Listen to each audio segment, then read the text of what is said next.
Please be seated. Good afternoon. Today, it's my great honor, and it really is an honor, to add to my national security team a leader of extraordinary courage, character, experience, and accomplishment, and a man who I've seen some of the more interesting parts of the world with when I was vice president. Someone with whom I have worked closely for many years, and I've seen perform to the highest standards under intense pressure. Someone who I hold in the highest personal regard as a man of great decency and a man of dignity. In my judgment, there's no question that he is the right person for this job at the right moment, leading the Department of Defense at this moment in our nation's history. He's led major coalitions of allies and partners to fight terrorism, and it took some real diplomatic capacity to get that done. He's overseen some of the most complex logistical efforts ever undertaken by the United States military, helped end a war, and literally bring tens of thousands of troops home safely. He's loved by the men and women of the armed forces, feared by our adversaries, known and respected by our allies, and he shares my deeply held belief in the values of America's alliances. And he is just as committed as I am to rebuilding and modernizing those alliances from the Asian Pacific to Europe and around the world. Through sheer determination and extraordinary skill, he's been breaking down barriers and blazing a trail forward in this nation for many years now, for more than 40 years. And he has a long way to go, and he's going to do it again. And so today, I'm honored to nominate former General Lloyd Austin as the 28th Secretary of Defense. I want to thank you, General. You're a friend, but I want to thank you, General Austin, for once more stepping forward to serve your nation. This is not a post he sought, but I sought him. And I want to thank you and your family for once again sharing you with our country. And thanks, Charlene.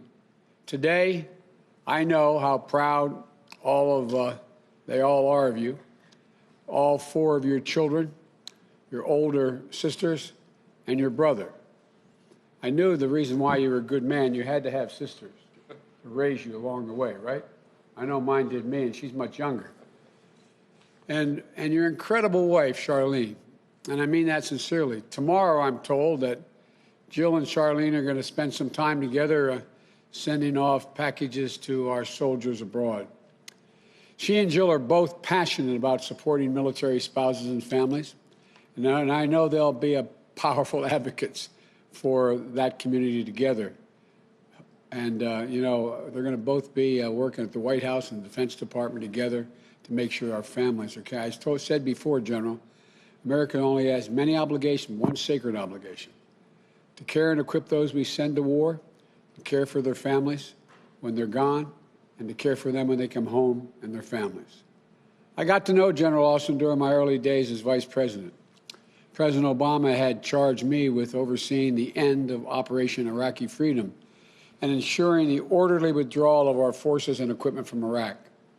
General Austin was with me on the ground, not just for meetings with troops or for military strategy sessions. He was there when I was working with Iraq political leaders.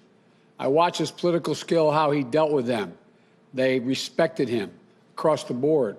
When I met with the leaders of our coalition partners, the same thing. And he was there during one particularly memorable incident when we were at a meeting at the ambassador's residence in the Green Zone. The insurgents launched a rocket attack on the house. And of course, General Austin was just another day at the office. He just sat there and kept right on going. So I sat there and kept right on going. And everyone wondered, what in the hell are they doing? But, you know, he's cool under fire, inspiring the same and all those around him. That's Lloyd Austin.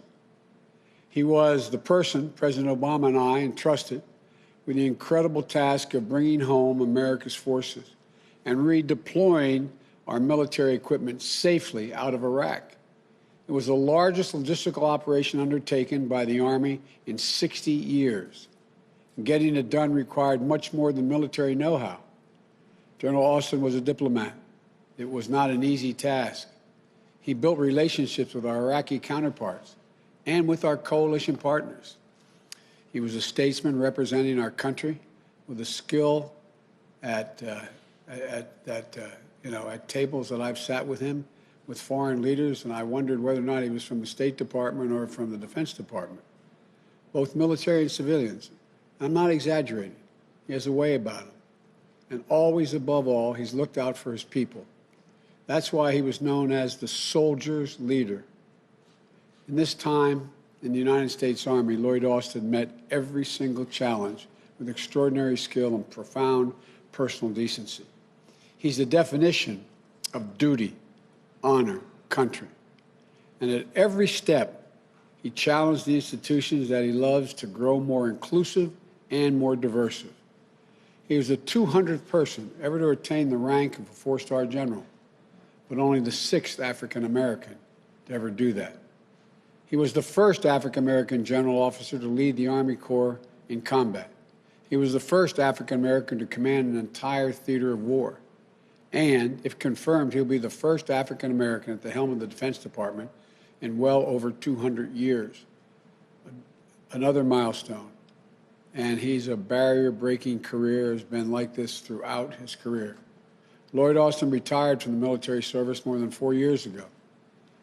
But the law states that an officer must have left the service 7 years before becoming Secretary of Defense. There's a good reason for this law that I fully understand and respect. And I would not be asking for this exception if I did not believe this moment in our history didn't call for it. It does call for it. And if I didn't have the faith I have in Lloyd Austin to ask for it. I believe in the importance of civilian control of the military. So does the Secretary-designee, Austin. He'll be bolstered by a strong and empowered civilian sector and senior officers, senior officials, I should say, working to shape DOD's policies and ensure that our defense policies are accountable to the American people. Civilian-military dynamic, that dynamic itself has been under great stress the past 4 years. And I know that Secretary-designee Austin is going to work tirelessly to get it back on track. I have personally worked with this man. I've seen him lead American fighting forces on the field of battle. I've also watched him faithfully carry out the orders of the civilian leadership of this nation. There's no doubt in my mind, not any doubt whatsoever, whether this nominee will honor, respect, and on a day-to-day basis breathe life into the preeminent principle of civilian leadership over military matters in our nation. I know this man. I know his respect for our Constitution. I know his respect for our system of government. So just as they did for Secretary Jim Mattis, I asked the Congress to grant a waiver for Secretary-designee Austin. His many strengths and his intimate knowledge of the Department of Defense and our government, I think, are uniquely suited for the challenges we face now, the crisis we face now. He is the person we need at this moment, in my view. And given the urgent threat and challenges of our nation's forces, he should be confirmed swiftly. We need his experience in large-scale logistical operations to help support the swift and equitable distribution of COVID-19 vaccines. We need his experience building and managing relationships, engaging in diplomacy with our partners to help rebuild America's alliance and strengthen our shared security. And we need his firsthand knowledge of the immeasurable costs of war and the burden it places on our service members and their families to help bring to an end the forever wars and ensure that the use of force is the last tool in our toolbox, the last tool resorted to protect our national security, not the first. We need his deep understanding of the Pentagon to help reform the Defense Department. We need his personal experience helping inform our efforts to ensure that our armed forces reflect the full strength and diversity of our nation, that Black, Latino, Asian American, Native American, women, men, LGBT service members are treated with dignity and respect. You know, at a time when more than 40% of our more than 40% of our active duty forces are people of color, it's long past time that the department's leadership reflects that diversity. And we need his in-depth understanding of what it takes to deter threats wherever they arise and to defend the American people, our vital interest, and our allies from harm, just as he did when he was designated to lead the strategy and together with a dozen of partner nations to ultimately crush ISIS. And if you don't think that required some diplomatic skill putting that group together, then you don't understand what was going on. He did a heck of a job. Threats we face today are not the same as those we faced 10 years ago or even 5 years ago. We must prepare to meet the challenges for the future, not just keeping fighting wars of the past. We must build a foreign policy that leads with diplomacy, revitalizes the State Department, revitalizes our alliances, putting American leadership back at the table and rallying the world to meet global threats of our security. From pandemics to climate change, from nuclear proliferation to the refugee crises. As part of our diverse national security leadership team, Lloyd Austin knows how to do this work. Before I turn the podium over to the Secretary-designee, Austin, I want to end on a note of personal privilege. As a leader, General Austin has always followed the advice given him by his first platoon sergeant. As my son, Bo Biden, was a major in the military, I said, now you're a field-grade officer, Dad. He said, I don't have any illusions, Dad. He said, I know who runs the United States Army, platoon sergeants. And here's what his platoon sergeant told him. Quote, if you focus on your people, take care of them, get out in front and lead them, they'll refuse to let you fail, end of quote. That's why he's inspired so many young people who work for him and give their very best to live up to his example of leadership, including, for a time, a young lawyer serving a year in Iraq as a captain with his Delaware National Guard unit, my son, Bo Biden. I know how proud Bo was to serve on the General Austin staff. And I know that under your leadership, General, the Department of Defense will advance the security of the American people in ways that always, always, always honor our highest values and ideals. So I thank you again, General. May God bless America and may God protect our troops. And now I'd like to turn it over to General Austin, the Secretary-designee for the Department of Defense.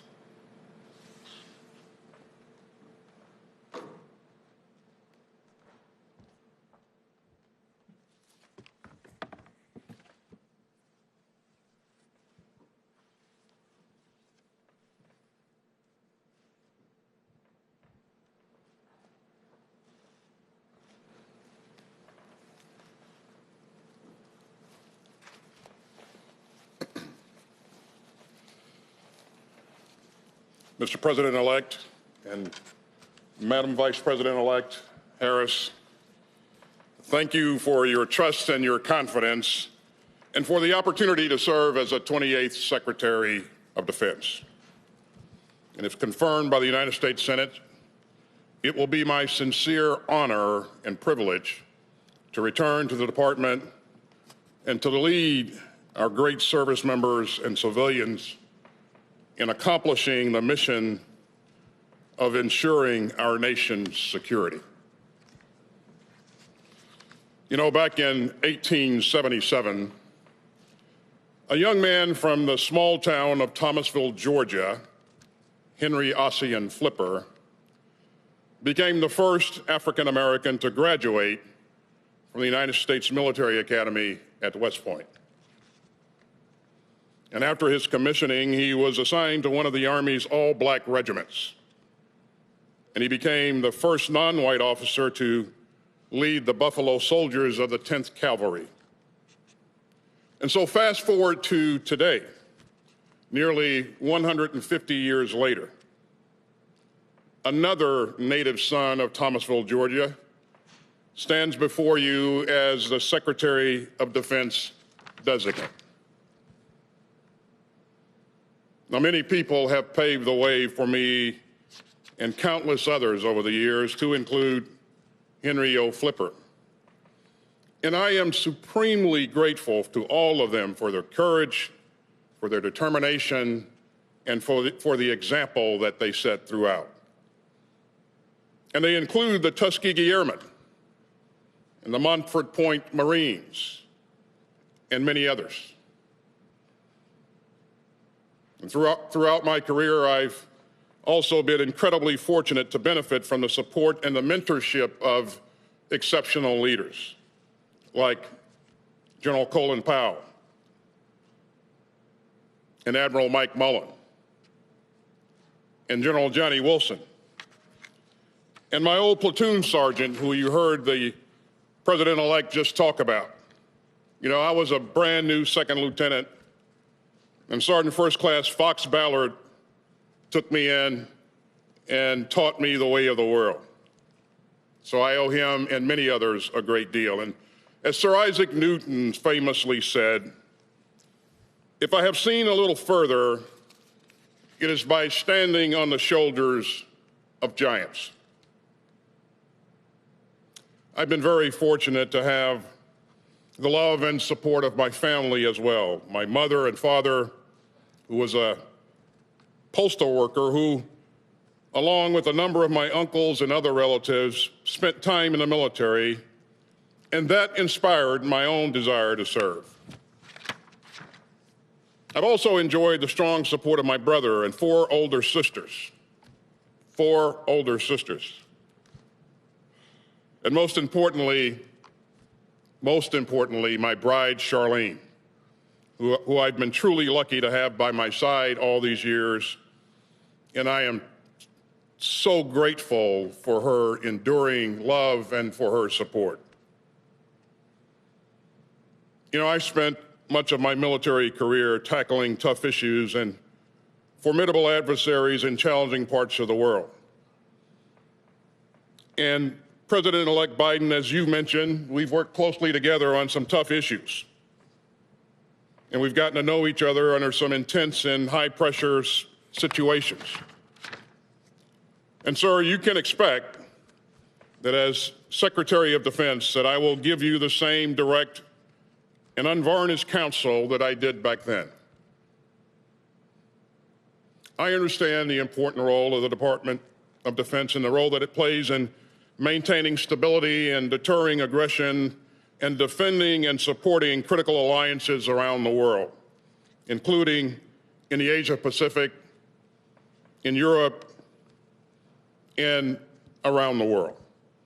And I fervently believe that, as you've said before, sir, that America is strongest when it works with its allies. And over the years, I've worked hand in hand with our diplomatic colleagues and partners around the globe and witnessed firsthand what we're able to accomplish together. And so, if confirmed, I look forward to resuming this important work. My career has taught me something else equally fundamental to who we are as a nation. When I concluded my military service 4 years ago, I hung up my uniform for the last time and went from being General Lloyd Austin to Lloyd Austin. It is an important distinction and one that I make with utmost seriousness and sincerity. And so I come to this role, this new role, as a civilian leader, with military experience to be sure, but also with a deep appreciation and reverence for the prevailing wisdom of civilian control of our military. I recognize that being a member of the President's cabinet requires a different perspective and unique responsibilities from a career in uniform. And I intend to keep this at the forefront of my mind. And I look forward to surrounding myself with experienced capable civilian appointees and career civil servants who will enable healthy civil-military relations grounded in meaningful civilian oversight. As Secretary of Defense, my priority will always be the men and women, military and civilian, who make up the department and their families. And I've seen what they're capable of. Great Americans like your son, sir, Bo, and also our future First Lady, Dr. Biden, in her tireless work for military families. As the President-elect said, Bo was one of the military lawyers on my staff in Iraq. And we stayed in touch and saw each other a few times after he returned home. And as you too can attest, Madam Vice President-elect, Bo was a very special person and a true patriot, and a good friend to all who knew him. Over the past 4 decades, I've witnessed our service members and civilians' selflessness and patriotism and the extraordinary lengths that they will go to in support of the mission and in support of one another. And I could not be more proud of them and their families. And if confirmed, it will be the honor of my lifetime to lead them again with honor and integrity. Thank you again, Mr. President-elect and Madam Vice President-elect, for this opportunity and for your trust and confidence in me. May God bless and keep safe all those currently serving in harm's way, and may God continue to bless the United States of America. Thank you.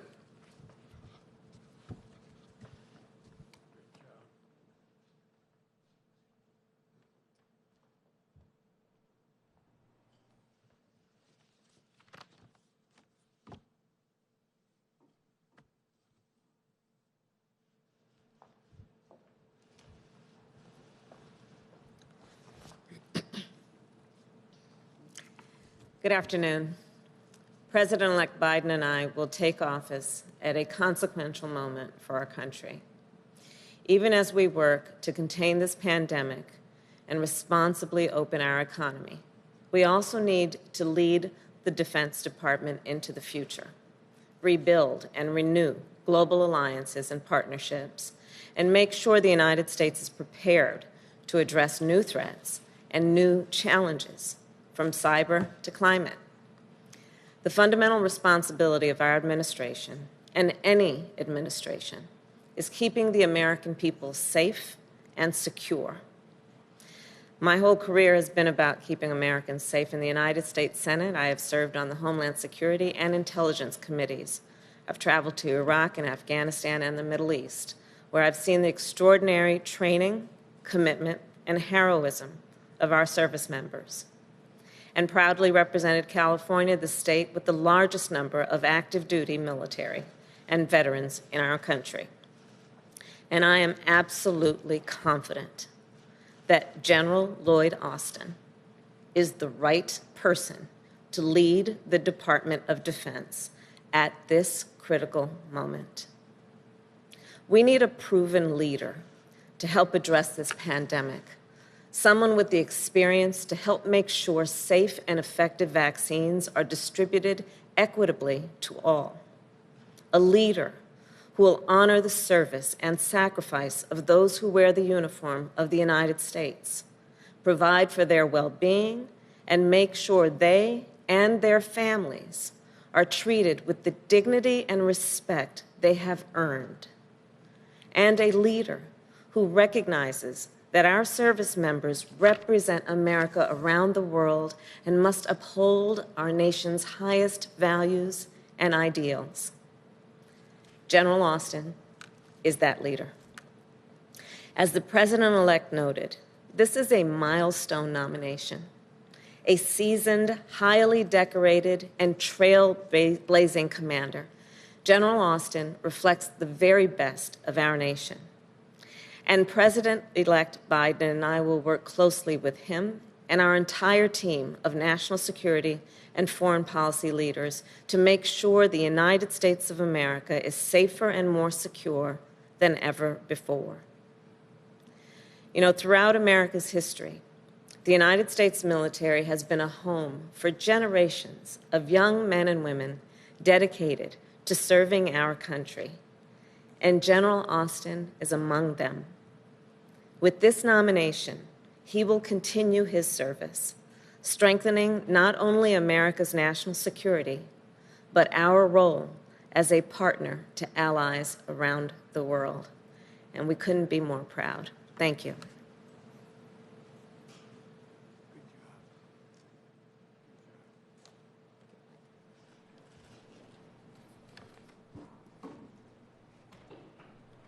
Mr. President, are you concerned about a waiver? General Austin a waiver?